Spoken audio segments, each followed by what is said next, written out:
mes temples, avec mes livres, pourquoi vous percez mes enfants? On me répond toujours, oui, mais ils sacrifiaient des hommes à leur Dieu. Et c'est vrai. Oui, c'est vrai. Mais revenons un peu sur nous-mêmes. Abraham s'apprêtait à sacrifier son fils à Dieu. Et c'est bien parce qu'il pensait que Dieu apprécierait ce sacrifice. Notre Dieu, le vrai Dieu, n'a pas toujours détesté qu'on lui sacrifiât des vies humaines. Il a même donné son fils en sacrifice. La comparaison est très excessive. Éminence, le sacrifice donne à Dieu la preuve de notre adoration. Ces hommes que la vraie foi n'avait pas encore éclairés et qui subissaient aveuglément la loi naturelle offraient à leur faux Dieu ce qu'ils avaient de plus précieux, leur vie, L'argument est leur sang. spécieux, il met en parallèle une supposition et un fait déclaré, il est insoutenable. Professeur, c'est à moi d'en juger, n'intervenez pas. De toute façon, pour anéantir ces coutumes que nous appelons barbares, nous nous sommes faits plus barbares encore. Comment voulez-vous qu'ils comprennent? Vous leur dites, il ne faut pas tuer ton semblable, sous aucun prétexte.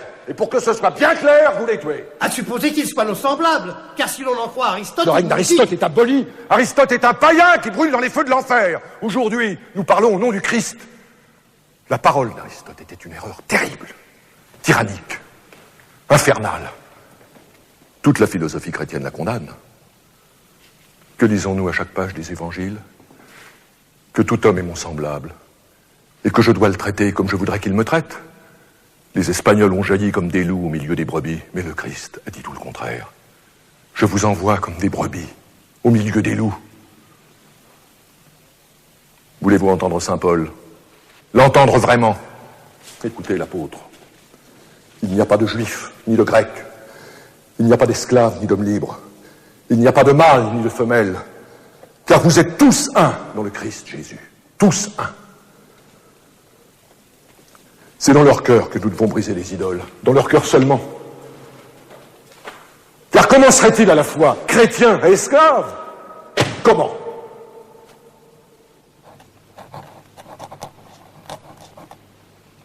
Que proposez-vous, frère Bartholomé?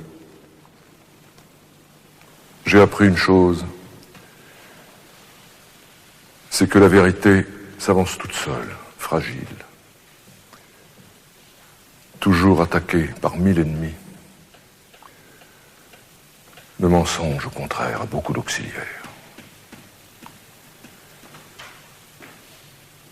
Il faut rendre aux Indiens leur liberté première, car ils sont libres par nature. Je propose que les Espagnols se retirent des terres nouvelles. Sinon, l'Espagne sera maudite et durement frappée par Dieu. Non. C'est précisément le contraire. Comment ça, le contraire? On tressera des louanges à l'Espagne pour avoir débarrassé la terre d'une espèce sanguinaire et maudite, d'en avoir amené certains au vrai Dieu, de leur avoir appris tout ce que nous savons. Et surtout,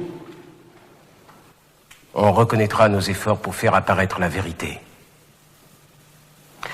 Notre rencontre ici, notre discussion, n'a pas d'autre exemple dans l'histoire des nations. Elle sera tout à la gloire de l'Espagne. Vous le pensez vraiment? Oui, je le crois. Je le crois fermement.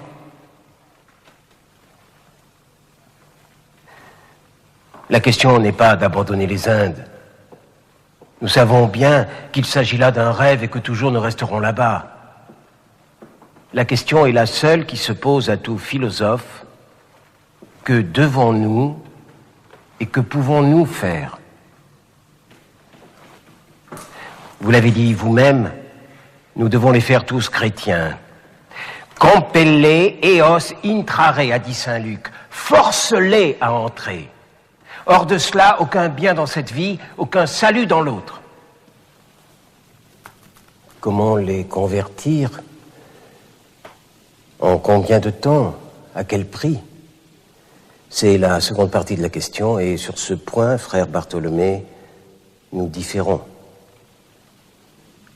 Vous dites, chrétien et esclave, non, les deux termes s'excluent l'un l'autre. Et je dis, moi, pourquoi pas?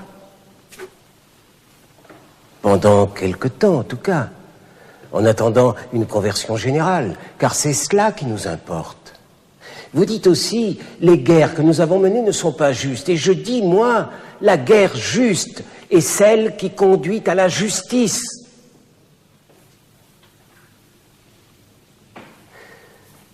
Quel est le bien suprême? Vous parlez par saint Paul, je vous réponds par saint Augustin. La perte d'une seule âme non munie du baptême, a dit saint Augustin, est un malheur plus grand que la mort d'innombrables victimes, même innocentes. Le bien suprême est le salut de l'âme. Voilà pourquoi nous tenons si ardemment à les convertir, parce que sans cela, leur âme est perdue, et que rien en ce monde ou dans l'autre n'est plus précieux que leur âme. Vous admettez donc qu'ils ont une âme? Je désire être bien compris. Je dis qu'ils n'ont pas une âme comme la nôtre, de même qualité, il s'en faut de beaucoup, et que nous n'avons aucune raison de les traiter comme nous-mêmes. Mais, au cas où je me tromperais, ce que je reconnais possible, au cas où Aristote se tromperait, si leur âme est semblable à la nôtre, alors je dis qu'elle est la perle la plus précieuse de la création et qu'à tout prix nous devons la sauver.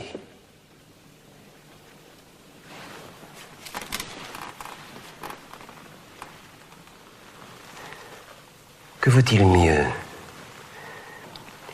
Une vie terrestre sans gloire, dans l'erreur et dans le péché, suivie d'une éternité de souffrance, ou bien une vie plus courte, plus dure peut-être, et plus vite frappée par la mort, mais suivie d'une éternité de lumière, auprès du vrai Dieu vainqueur.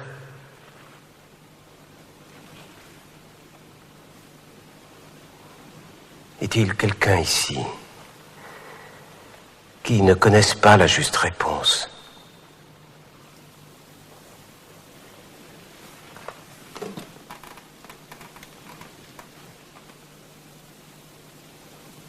Vous avez terminé? Oui, Éminence.